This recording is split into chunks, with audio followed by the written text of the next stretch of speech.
Newch chi gael gair o wedi te, let us pray. Arglwydd Dduw, clywen cri dros bawb sy'n dioddef o ganlyniad i'r rhyfel hwn.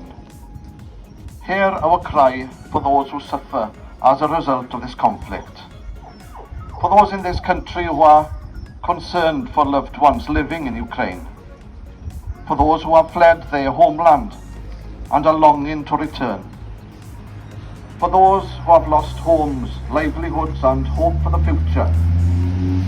For those who have been injured in body, mind or spirit by the conflict. For those who mourn loved ones killed by the bombing and fighting. Arglwydd, gwelwn yn rhy eglir y llanast a'r gost ddynol sydd i'r rhyfel hwn.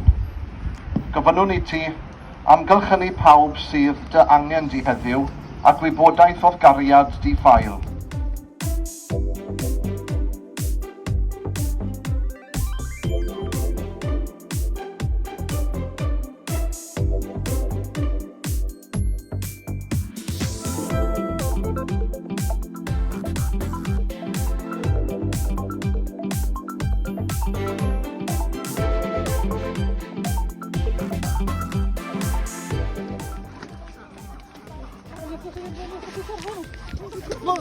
Sorry.